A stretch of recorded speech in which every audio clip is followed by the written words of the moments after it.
Hi, this is Atticus. You might know my mom, Heather, from Shine.fm. This is the Shine.fm Momcast. Take it away.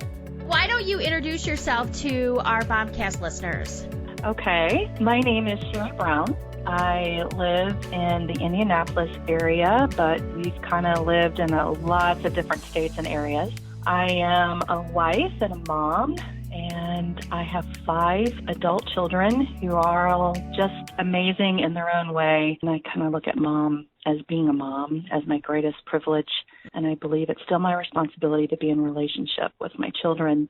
So I'm the oldest child in my family, and I was adopted as an infant, and I have no expertise at all on adoption, but I've had this great opportunity to meet other adopted kids and families and really speak into their lives based on my experience. So you just shared that you were adopted as an infant. When did you find out? What part of your life did you find out that you were adopted? How did that come about? I don't really remember a day or a time when my parents sat me down and said, guess what, you're adopted. In that sense, I guess I've kind of always known. And, my parents were always really open about it and talking about what adoption meant to them and what it should mean to me. And they were consistent in that message. So when you did talk about it with them, what were those conversations like? Most of the time they focused on the fact that I was chosen or I was special. They always, kind of told me that, we chose you, that somehow really in their heart they meant to make sure that I never felt anything other than 100% of the family. Oh, that's cool. So do you know who your birth parents are? Do you happen to have a relationship with them? How has that played out for you? I do not know who my birth parents are. I was a part of a closed adoption. Of course, it was, 100 years ago now. No, just kidding, but things like that. I have what is called non-identifying information. And I got that by contacting the adoption agency when I was 18. And then they gave me some information about my biological parents, both my mom and dad. And essentially that was the information that they had when my biological mother went to the agency to start the process of giving her baby up for adoption. Okay. It was I'm guessing like her form she filled out. And I think that that's also the same information that my parents were given when I was adopted. I never got any of that until I looked for it when I was 18. And I felt like I was just hearing all of that information for the first time. Was there anything in that was hard to take? Was there anything in there that was surprising to you, if you don't mind sharing that? No. I don't mind sharing at all. I think it was kind of surprising that I have a really large biological family. Oh. My mother was the oldest of 10 children. Wow. So that seemed to be a surprise to me. I think also both my mother and father were 22 when they gave me up, so they weren't kids.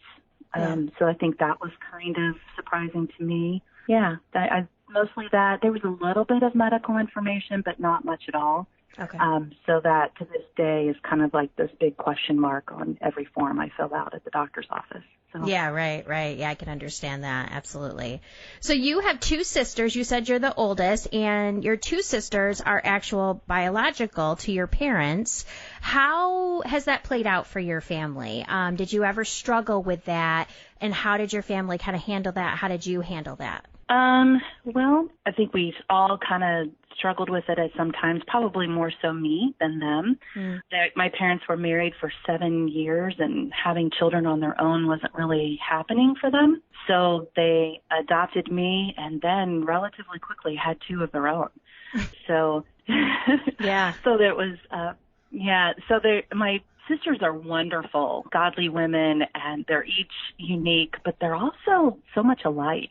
There are these family traits that I don't share with them, So growing up, I kind of felt like I was in this perpetual game of which one of these things is not like the others.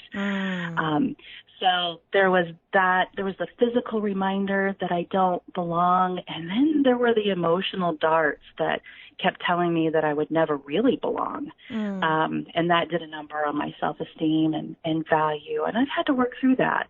And that's all to say that no one ever intentionally made me feel like an outsider. Right. But I did. So, and my family, my dad was always really big on one for all and all for one kind of stuff. And but there were definitely years that I didn't fully embrace that. But again, I really think that was all me and just my own battle.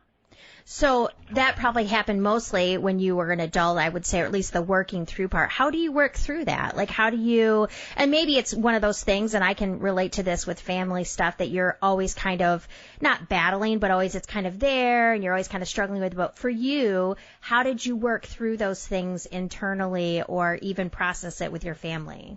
Yeah, I mean, it took a while. I think it took lots of real positive self-talk. It meant finding the difference between truth and lies that we kind of tell ourselves. And I guess I should preface by saying that, you know, I've definitely had, you know, my own struggles and I'm really vocal about that now. And I know that God has had his hand on my life from the very beginning. And I'm in a place where I know that he's loved me and he's guided me despite all the years that I spent questioning that. So with that said, I guess I wish I could say that all of those insecurities that every kid seems to have, that they just disappear when you're 20 or 25, or, you know, I used to think that when I turn 30, I'm going to have it all together. And yeah, right. Yeah.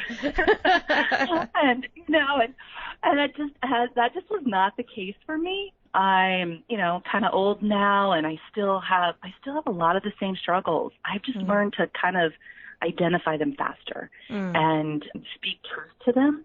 You know, there's rational thoughts, irrational ones, and, you know, like I said, truth and lies. And I think it's kind of this lifelong job to kind of identify which is which. Right. So, you know, for example, I feel like I'm different all the time. Sometimes it's because I really am different, and that's not a bad thing. Right. But other times that message just speaks louder than it should. And there's this irrational thought that, you know, I'm not going to be accepted, or I don't really belong, or people don't like me. And it seems really silly, but I think it is what happens. And I know that there's some other adoptees that I've met along the way. And at some point, I think we all have to deal with this idea of rejection. Yeah. And as much as I want to frame it as healthily as possible, I have this deep-seated feeling that on some level I was rejected. And I wonder what's wrong with me. Right. But on an intellectual level, you know, you can the other message comes in and says, my birth mother wanted so much more from me than she could provide at the time. So she sacrificially chose to let someone else provide that for me. But there still is that emotional level where you're kind of left feeling dysfunctional. Yeah. So no, I think that's kind of, the difference between the truth and the lie. Yeah, absolutely. So. This is a little bit of a different question. Do you know your Enneagram number? Everybody asks me that. That's kind of like the in vogue thing now, isn't it? It kind of is, yeah. But I'm just wondering, because I can relate to some of what you're saying, just about like people wondering if people like me, and I'm a 2, which is the helper, and so I just wondered because I've read obviously quite a bit about 2s, and I'm wondering if that, you know, not necessarily that it isn't tied to your adoption story, but it might be 2 part of your personality, because I think there are certain numbers that struggle with, you know, kind of wanting people, making sure that we all fit in or feeling really different. And so that's why I asked that question is all. Actually, like all of the pre-screeners, even though I've not done the full, you know, blown, you know, assessment, I'm a 2. Yeah. I'm one wondered about that. 9 or something like that. Yeah, twos just tend to, I mean, and I struggle with that too. And again, it's probably coming from a different place, obviously, but like, I feel a lot of times like I don't fit in, that people don't understand me, that I, you know, and I have had to just find, and I just was talking to someone about this the other day. I was like, I have had to just find like 1 or 2 people that say, no matter what, I've got you. Like, you can be the worst person on the earth, in my mind, of course, and I still have your back. Like, I will always show up for you. And I think for me, that has helped me to grow out of that, like, and I'm not giving you advice. I'm just sharing, you know, kind of my story about how I've worked, because I struggle with that still. But it's like, if I know that there's 1 or 2 people who, no matter what, say, I'm going to love you no matter what happens, then I think I can be like, okay, this person cannot like me, and then I can be okay with that because I know I've got these 1 or 2 people. But it is hard. It's really hard because you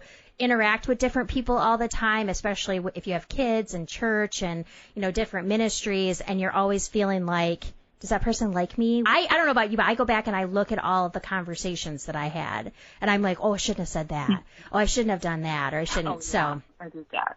Yeah. So I think it is part of my personality, in that I constantly am worried if I said the wrong thing, or if I did something like if I feel like I'm not being as warmly embraced as I thought that I was going to be by a certain group or a person, you know, then I'm like, what did I do wrong? You know, and then I'm constantly looking at myself and, did I do something wrong? Did I say something? And then I go back through my head, oh, I shouldn't have said that. Or, you know, and so I think I put a lot of pressure, you know, on myself. But I think that's another part of that whole struggle too, is trying to decide what's true and what isn't true. Right. You know, in the self-talk that we do, you know, and feelings are not always truth. I mean, they're really real. You know, we feel them, but that doesn't mean that it's truth. And I think that can deceive us.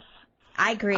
I agree with that. And emotions and feelings are big. You know what I mean? And I even feel like during this pandemic, I have felt like way overwhelmed with everything going on. And then I'm like, oh, wait. I got to go back to God's word. I got to go back to what I know is true. And there isn't always things in our life or in the news or social media that we can believe is true, but we know that God's word is true. So if we go back to that, and then he says those things about me, or he says those things about the world, I feel like it kind of rights the ship a bit for me when it comes to those things, because I can't put stock in how I feel or even how I perceive the world sometimes. And I think that's crazy, but I can't always trust that. You know, I can't always trust my perception of things. That's really good. I think we have to be really intentional about that, about bringing your thought pattern in line with what God's already revealed as truth. Yes. And we choose to believe those things. You know, we have to choose to believe that we are precious, that we are wonderfully and fearfully made, and all those truths, and to constantly remind ourselves what that truth is, so that when something comes into our lives that's contrary to that, we know what it is and we can eliminate it quickly. Yeah. So let's talk a little bit about your experience and just sharing kind of some things that you would say to parents who are considering adoption, and maybe even some of the things, like you've kind of shared a little bit already, of some things that your parents did that you would recommend to people who are considering adoption. You know, my parents were always very particular about making sure I never felt different. I mean, to the point where my mother would always buy M&Ms at Christmas, and when she was filling the stocking, she would count the M&Ms so that no one would have more or less than the other. You know, and so she was very vigilant in making sure that there would not even be an ounce of idea that I didn't 100% belong to them. And I think that in and of itself can go too far, you know, and they're amazing people. I mean, you know, my parents, they are such loving, demonstratively loving people. And they took a child that was not theirs, and they loved that child with a deep, sacrificial love that made all the difference in my life. And because of that, I've been able to turn around and love my own children in that same way. And through the years, I've been able to talk to my parents about some of those things that maybe even caused things to be a little more difficult for me. One was labeling me as chosen or special, because in doing that, they set me apart. And that did a couple of things. One, it created a pride in my own specialness. Right. I remember telling my sisters, hey, they chose me. They got stuck with you, and as kids do. Oh, man. And so, and I think, so I did have this pride and kind of set me up, for a really big fall later on when I realized I really wasn't all that special. And two was, I think it exacerbated those feelings of me feeling different. I think that's kind of what it did. I think one of the other things, and I think that this just happened within myself, and I think adopted parents should be cognizant of that, is that because they did lavish love on me and provide so well for me, it left me with a sense of indebtedness. And so I will always be grateful for all that they did, but I also felt like I owed them something in return. Feeling like you owe somebody, it's just not a great thing growing up with. Yeah. Right. Yeah, absolutely. So in my young mind, I kind of felt like I owed it to them to be perfect. I kind of tried to be perfect, and of course, no one's perfect. Right.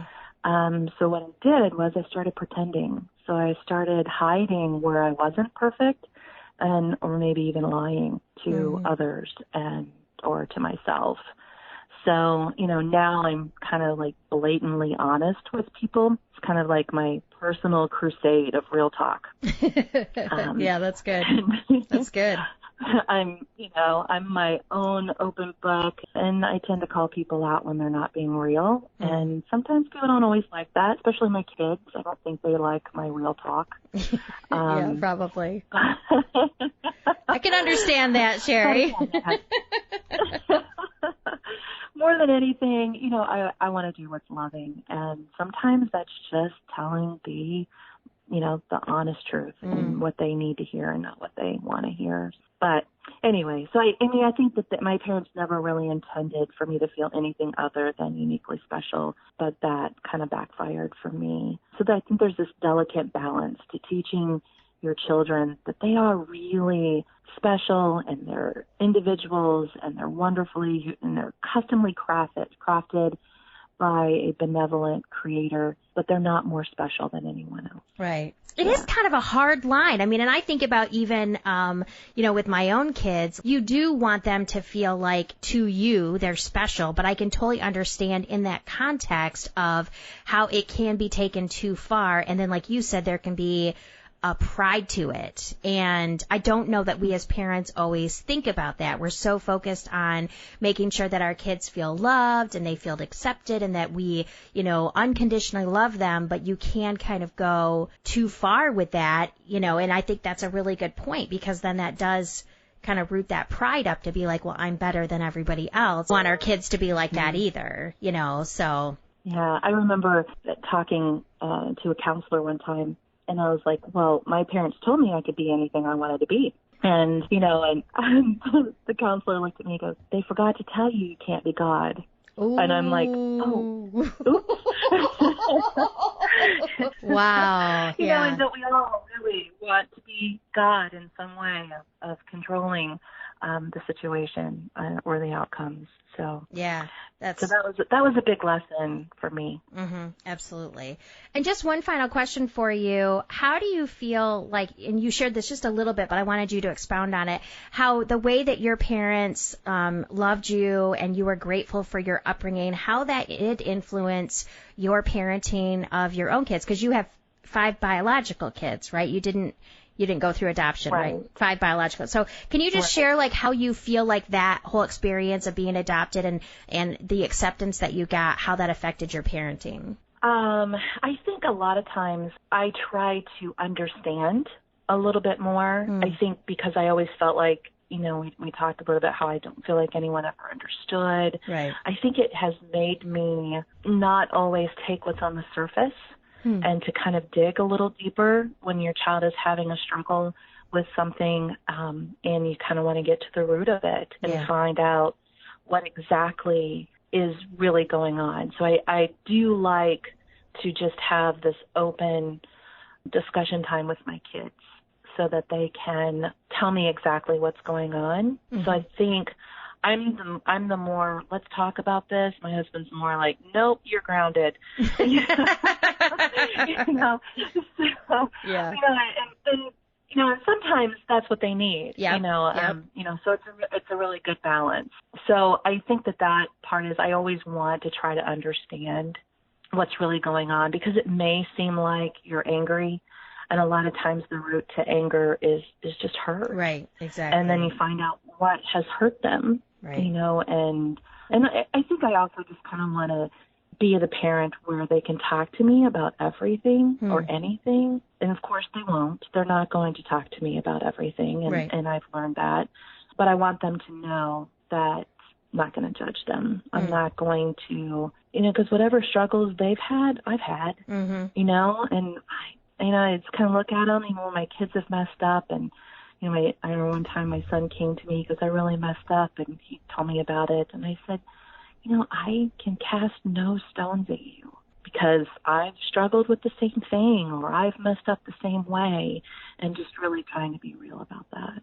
Yeah, so I think that's probably one of the best things that I took away. My pastor once said that God is in the business, that he repurposes, reuses, rebuilds, redeems, and restores. And I think adoption is one of the ways that God rebuilds and restores.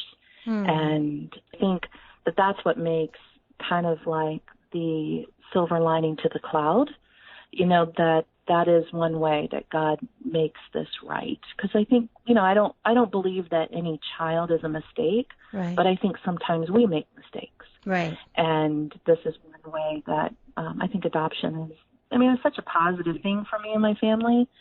And I think that's one way that he kind of rebuilt.